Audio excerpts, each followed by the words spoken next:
महिला व बाल विकास विभागाची मोठी घोषणा. लाडक्या बहिणींना मिळणार गुढीपाडवा आणि ईद निमित्त एक मोठे गिफ्ट. लाडक्या बहिणींचा गुढीपाडवा थाटात साजरा होणार. आज दुपारी 4 वाजेपासून या निवडक 10 जिल्ह्यांमध्ये लाडकी बहीण योजनेचा 10वा हप्ता एप्रिल महिन्याचे 2100 रुपये जमा व्हायला सुरुवात होणार. महिला व बाल विकास मंत्री आदितीताई तटकरे यांनी केली एक मोठी घोषणा. नमस्कार मित्रांनो, आज आहे गुढीपाडवा, दिनांक 30 मार्च 2025, वार रविवार आणि आत्ताची सर्वात मोठी अपडेट लाडक्या बहिणींसाठी महिला व बाल विकास विभागाने दिली आहे. लाडक्या बहिणींना गुढीपाडव्याच्या गिफ्ट सोबतच 2 मोठे गिफ्ट्स देखील मिळणार. ज्या महिलांना गॅसचे पैसे अद्याप मिळाले नसतील त्यांना हे पैसे देखील मिळणार. मित्रांनो, ह्या अत्यंत महत्त्वपूर्ण व्हिडिओला शेवटपर्यंत लक्षपूर्वक बघा. तसेच जर आपल्या चॅनलवर तुम्ही नवे असाल तर ह्या व्हिडिओला लाईक करून चॅनलला नक्की सबस्क्राईब करा, जेणेकरून शासनाच्या विविध योजनांबद्दलची इत्थंभूत माहिती वेळेवर तुम्हाला मिळत राहणार आणि कुठलीच महत्त्वाची अपडेट तुमच्याकडून मिस होणार नाही. चला तर मग मित्रांनो, व्हिडिओला लगेच सुरुवात करूया. मित्रांनो, महिला व बाल विकास विभागाने लाडक्या बहिणींना काही स्पष्ट सूचना दिल्या आहेत आणि ज्या लाडक्या बहिणी अजूनही मुख्यमंत्री माझी लाडकी बहीण योजनेच्या लाभार्थी यादीत येतात, योजनेच्या सर्व निकषांची पूर्तता ज्या बहिणी करतात त्या बहिणींकरिता एक मोठी खुशखबर महिला व बाल विकास विभागाच्या अधिकाऱ्यांनी दिली आहे. अशा सर्व महिलांना गुढीपाडव्यानिमित्त एक मोठे गिफ्ट सरकारकडून मिळणार आहे. मित्रांनो, महिला व बाल कल्याण विभागाने 10 जिल्ह्यांची यादी नुकतीच प्रदर्शित केली आहे. या 10 जिल्ह्यांतील लाडक्या बहिणींना सर्वप्रथम योजनेचा 10वा हप्ता एप्रिल महिन्याचे 2100 रुपये मिळायला सुरुवात होणार आहे. तेव्हा हे 10 जिल्हे कोणते, लगेचच जाणून घेऊया. मित्रांनो, ही जी यादी जाहीर करण्यात आलेली आहे, ह्या यादीतील पहिला जिल्हा आहे चंद्रपूर. दुसऱ्या क्रमांकावरील जिल्हा आहे वर्धा. तिसऱ्या क्रमांकावर अकोला ह्या जिल्ह्याचा समावेश करण्यात आलेला आहे. चौथ्या क्रमांकावर औरंगाबाद म्हणजेच छत्रपती संभाजीनगर. 5व्या क्रमांकावर अहमदनगर म्हणजेच अहिल्यानगर. 6व्या क्रमांकावर रत्नागिरी. 7व्या क्रमांकावर लातूर. 8व्या क्रमांकावर गोंदिया. 9व्या क्रमांकावर धुळे आणि 10व्या म्हणजेच ह्या यादीतील शेवटचा जिल्हा आहे रायगड. मित्रांनो, ज्याप्रमाणे ह्या जिल्ह्यांची यादी प्रदर्शित करण्यात आली आहे, ज्या जिल्ह्यांमध्ये लाडक्या बहिणींना सर्वप्रथम योजनेचा 10वा हप्ता मिळणार, एप्रिल महिन्याचे 2100 रुपये मिळणार, त्याचप्रमाणे अशा जिल्ह्यांची यादी देखील जाहीर करण्यात आलेली आहे ज्या जिल्ह्यांमध्ये लाडकी बहीण योजनेचा 10वा हप्ता जमा होण्याकरिता राज्यभरातील लाडक्या बहिणींना काही दिवस प्रतीक्षा देखील करावी लागू शकते. आणि मित्रांनो, हा विलंब 4 ते 5 दिवसांइतका असू शकतो. ज्या जिल्ह्यांमध्ये लाडक्या बहिणींना थोड्या उशिराने 10वा हप्ता मिळणार आहे त्या जिल्ह्यांची नावे लगेचच आपण जाणून घेऊया. ह्या यादीतील पहिला जिल्हा आहे नंदुरबार. दुसऱ्या क्रमांकावर पुणे. तिसऱ्या क्रमांकावर सिंधुदुर्ग जिल्हा आहे. 4थ्या क्रमांकावर परभणी. 5व्या क्रमांकावर उस्मानाबाद म्हणजेच धाराशिव. 6व्या क्रमांकावर नागपूर. 7व्या क्रमांकावर पालघर आणि ह्या यादीतील शेवटचा जिल्हा आहे नवी मुंबई. तर मित्रांनो, लाडक्या बहिणींना योजनेचा 10वा हप्ता उशिराने मिळणार जर त्या ह्या जिल्ह्यातील रहिवासी असतील. तुम्ही नेमक्या कोणत्या जिल्ह्याच्या रहिवासी आहात कमेंट सेक्शनद्वारे नक्की सांगा.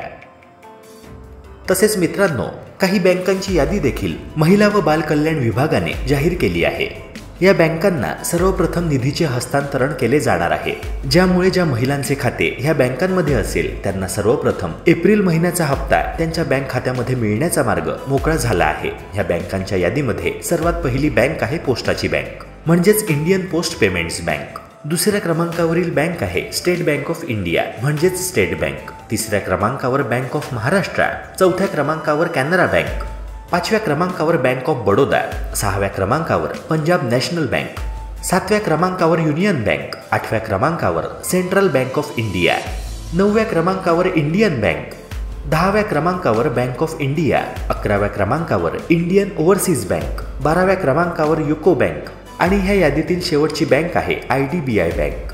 तेव्हा मित्रांनो, तुम्ही कोणत्या जिल्ह्याचे रहिवासी आहात आणि सोबतच तुमचे बँक खाते कोणत्या बँकेत आहे कमेंट सेक्शनद्वारे मला नक्की सांगा. आणि सोबतच लाडकी बहीण योजनेअंतर्गत आतापर्यंत तुमच्या बँक खात्यामध्ये किती पैसे जमा झाले ती रक्कम देखील कमेंट सेक्शनद्वारे नक्की सांगा. एखाद्या महिन्याचा हप्ता आला नसेल, फेब्रुवारी आणि मार्च महिन्याचा हप्ता अजून देखील तुमच्या खात्यामध्ये जमा झाला नसेल तर त्याबाबत देखील मला नक्की सांगा. मित्रांनो, लाडकी बहीण योजनेविषयीची एखादी समस्या तुमच्या मनामध्ये असेल तर त्याबाबत देखील कमेंट करून नक्की सांगा, जेणेकरून तुमच्या समस्येबद्दल सगळ्यांना माहिती होईल आणि त्या समस्येचे निराकरण करण्याकरिता आवश्यक ती पावले लवकरात लवकर उचलण्यात येतील. मित्रांनो, यानंतर वळूया लाडकी बहीण योजनेविषयीच्या काही धक्कादायक अपडेट्सकडे. लाडकी बहीण योजनेविषयी एक शॉकिंग अपडेट नुकतीच पुढे आलेली आहे. अंगणवाडी सेविकांमार्फत आता पडताळणी प्रक्रिया पुन्हा एकदा सुरू करण्याचे आदेश मुख्यमंत्र्यांनी दिले आहेत. होय मित्रांनो, मुख्यमंत्री देवेंद्र फडणवीस यांनी नुकतेच काही महत्त्वाचे आदेश लाडकी बहीण योजनेअंतर्गत दिले आहे, ज्यामध्ये राज्यभरातील अंगणवाडी सेविका घरोघरी जाऊन लाडकी बहीण योजनेअंतर्गत ज्या लाभार्थी महिला आहेत त्यांची सखोल चौकशी करणार आहेत। त्यांनी जी कागदपत्रे सादर केली होती त्या कागदपत्रांची सत्यता या अंगणवाडी सेविका पडताळणार आहेत। मित्रांनो, लाडकी बहीण योजनेचा फॉर्म भरत असताना जी कागदपत्रे तुम्ही सादर केली त्या कागदपत्रांमध्ये तुमचे नाव योग्य आहे का, रहिवासाचे ठिकाण म्हणजेच तुमचा ॲड्रेस अगदी योग्य आहे का, आणि सोबतच तुमच्या नावावर किती मालमत्ता आहे, तुमचे इन्कम किती, घरातील सर्व सदस्यांचे एकत्रित वार्षिक उत्पन्न किती, ह्याबाबत सखोल चौकशी या अंगणवाडी सेविकांमार्फत केली जाणार आहे। आणि सोबतच तुमच्या स्वतःच्या नावे किंवा घरातील एखाद्या सदस्याच्या नावे 4 व्हीलर वाहन तर रजिस्टर नाही आहे ना, याची देखील चौकशी केली जाणार आहे। लाडकी बहीण योजनेच्या प्रत्येक निकषामध्ये सदर महिला बसते की नाही ह्याबाबतची ही पडताळणी प्रक्रिया असणार आहे। आणि ह्या प्रक्रियेकरिता अंगणवाडी सेविकांना शासनातर्फे मोफत संगणक आणि सोबतच वायफायचे कनेक्शन देखील पुरवण्यात आलेले आहे। तेव्हा मित्रांनो, ह्या प्रक्रियेद्वारे ज्या महिला अजूनही खोटी माहिती पुरवून शासनाची दिशाभूल करून लाडकी बहीण योजनेचा लाभ मिळवत आहेत या महिलांना तातडीने योजनेतून बाहेर केले जाणार आणि सोबतच लाडकी बहीण योजनेअंतर्गत त्यांना यापुढे 1ही रुपया मिळणार नाही याची देखील दक्षता सरकारद्वारे घेतली जाणार आहे। अशा महिलांना तातडीने ब्लॅकलिस्टमध्ये इन्क्लूड केले जाणार आहे। मित्रांनो, आता वळूया लाडकी बहीण योजनेविषयीच्या नेक्स्ट अपडेटकडे। मित्रांनो, लाडक्या बहिणींना 2100 रुपये कधी मिळणार ह्याबाबत देखील एक महत्त्वाची अपडेट नुकतीच पुढे आलेली आहे।